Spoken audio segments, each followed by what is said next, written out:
The aftermath of Lewis Hamilton and Charles Leclerc's disqualifications from the Chinese Grand Prix is still echoing like a thunderclap through the entire Formula One paddock. What once looked like an unexpected, albeit isolated, technical misstep has now taken on a much darker and more unsettling tone. And the source of this shift? A candid, almost chilling revelation from none other than Ferrari's team principal, Fred Vasseur. What he's now saying doesn't just change how we see what happened in Shanghai, it could rewrite the script for the entire future of Formula One. According to Vasseur, these weren't just random technical flukes or misjudgments born from bad luck. No, in his eyes, these disqualifications are a sign, an omen, of where the sport is headed. A direction where technical violations might no longer be rare occurrences, but rather the new normal in a far more ruthless and unforgiving era of racing. And if that prediction holds water, then brace yourself, because this could shake the foundation of everything from how teams prepare their cars for race weekends to how championship points are fought for and ultimately won. Vasseur's recent remarks aren't just surprising, they serve as a red alert to every single team on the grid. He warns that as competition gets tighter and the margin for error shrinks, squads are being pushed to flirt with the very edge of what's technically legal, if not teetering over it. And in that high-stakes gray zone, one tiny mistake can have devastating consequences. But perhaps the most eye-opening part of his statement came when Vasseur drew a sharp and unmistakable line between aggressive engineering and outright cheating. In Ferrari's case, he insists there was no foul play involved, just a calculated risk that, unfortunately, didn't pay off. Let's rewind a bit. Back in Shanghai, Leclerc was comfortably holding on to fourth place, while Hamilton had clawed his way to a solid sixth. In a championship season where every single point is pure gold, those were strong results. But hours after the checkered flag fell, both of those achievements were wiped off the board. Why? Two entirely separate technical breaches. For Hamilton, it was the infamous plank where, violation, the skid block beneath his car had eroded beyond the permitted thickness. It's still surreal to say that out loud. Meanwhile, Leclerc's post-race inspection flagged a different issue altogether, a weight irregularity.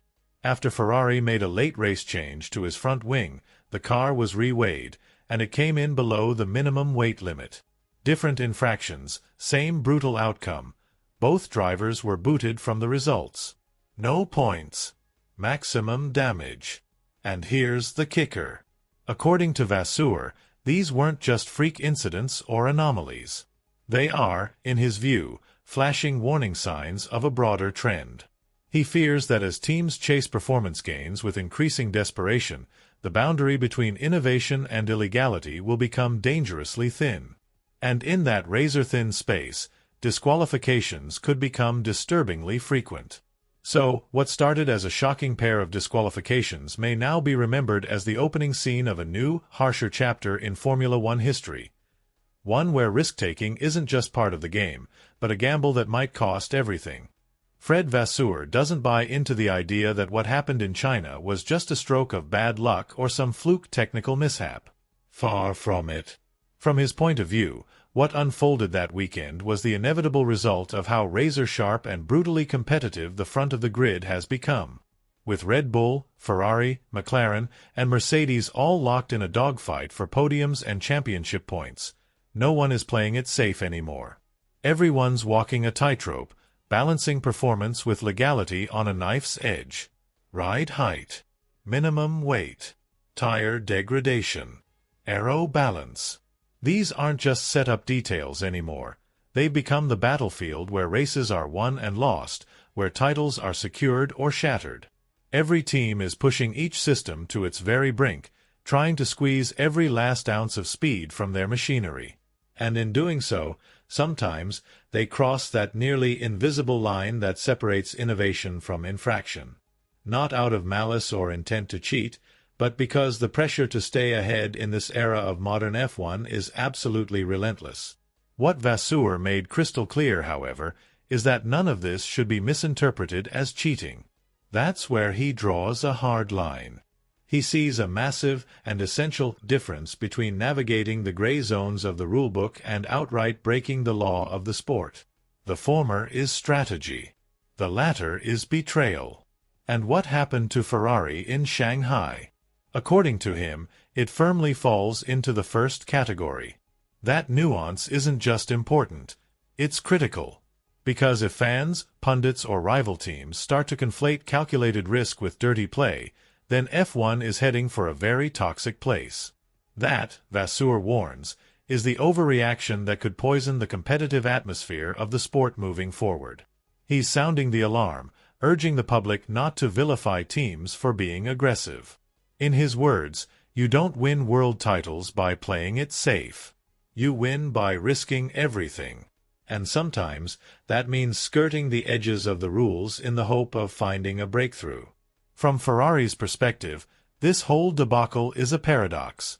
On one hand, it shows the team still has the guts to take bold decisions in the name of performance.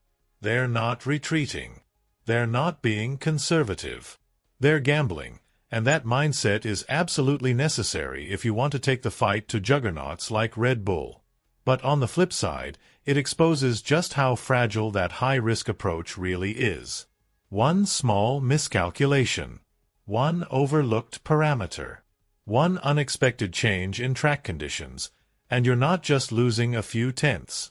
You're walking away with 0 points and a wave of bad headlines. And then there's Lewis Hamilton. The 7-time world champion didn't join Ferrari to slowly fade into retirement. He came to Maranello with fire in his eyes, chasing an 8th world title and the final golden chapter of his legendary career.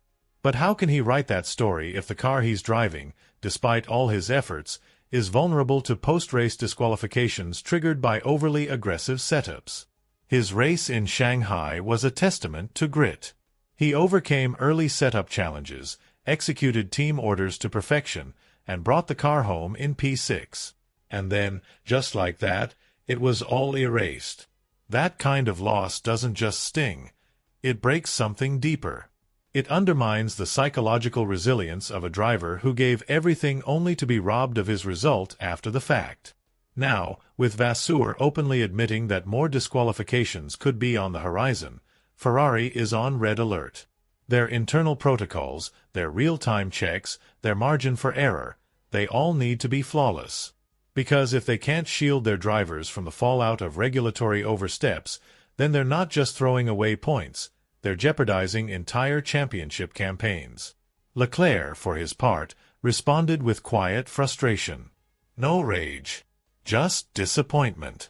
He posted on social media about how brutal the weekend had been and promised that the team would regroup before the next race in Japan.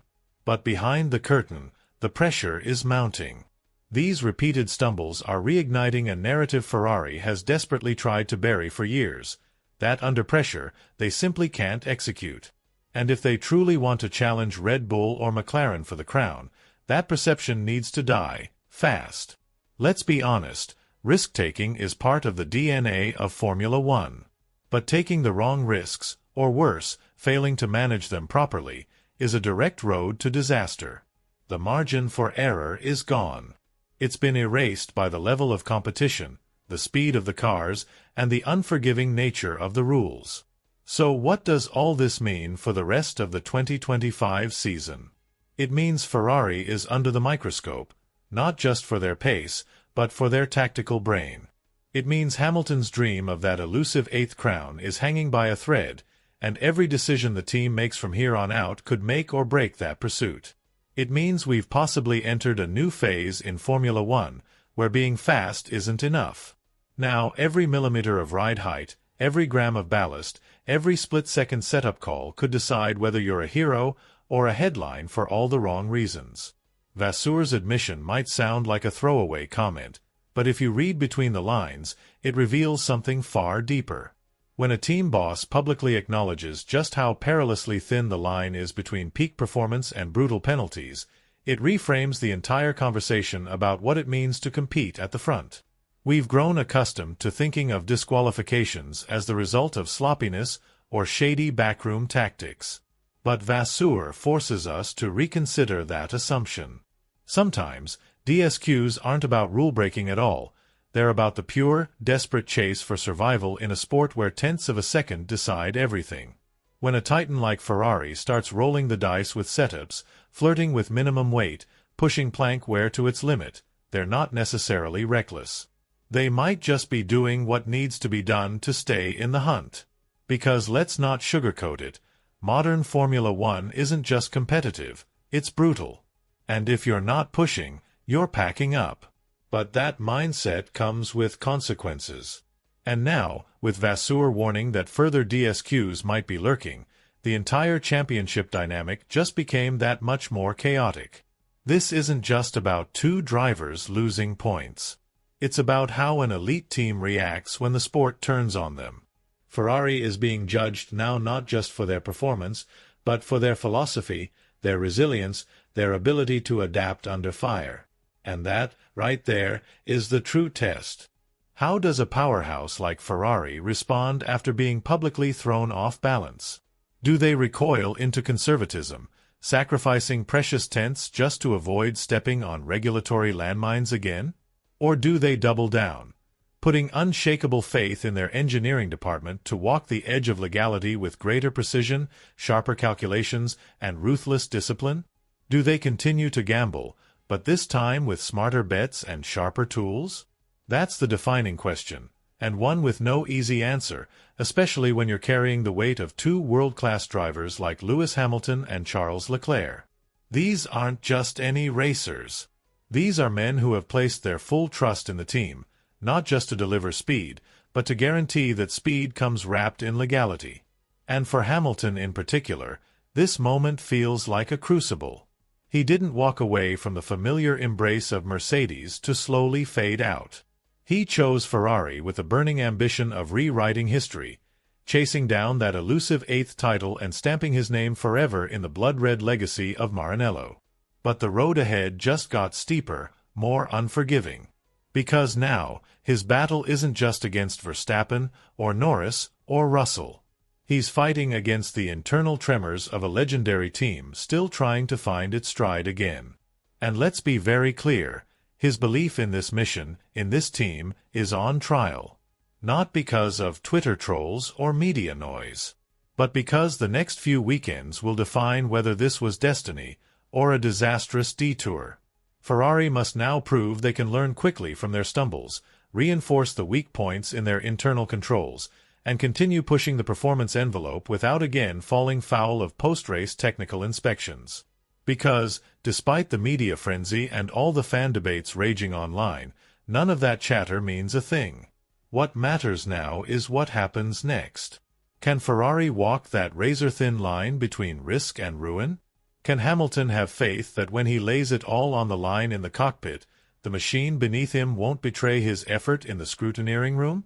And can Leclerc, the emotional anchor of Ferrari, still believe that the team he has fought so fiercely for won't collapse when it matters most? The clock is ticking. The spotlight is searing. And the margin for error has never been tighter. The scariest part? This might just be the beginning. Ferrari's response to this mess, the way they protect their drivers, revise their engineering protocols, and build a machine that not only dazzles with speed but survives the technical gauntlet of post-race inspections, will shape their entire 2025 campaign. This is no longer about lap time alone. It's about trust, about durability, about surgical precision. And for Leclerc, that burden weighs more than most will ever understand. Let's not forget the emotional toll this is taking on him. Leclerc isn't just another driver. He's the local hero, the man who's carried Ferrari's dreams on his shoulders through one of their longest title droughts in modern history. He's seen it all, the false dawns, the heartbreaks, the weekends of brilliance followed by inexplicable collapse. And now, to have a gritty, hard-earned performance stripped away due to a technical foot fault? It's not just disheartening. It's emotionally draining. It drags him into the same psychological twilight where Hamilton now finds himself, delivering elite performances on track, only to watch them disintegrate because of mistakes made far from the steering wheel. And that's the cruelest irony of all. Both drivers are doing their jobs. They're performing at the limit, following team strategy to the letter, navigating adversity with grit and grace. Yet they remain at the mercy of a technical department that, right now, appears to be skating far too close to the edge. The pressure, therefore, is no longer confined to the helmets of the drivers. It now rests squarely on the shoulders of every engineer, strategist, and decision-maker behind the garage doors. Every choice, every calculation, every component now carries the weight of legacy. And Vasseur?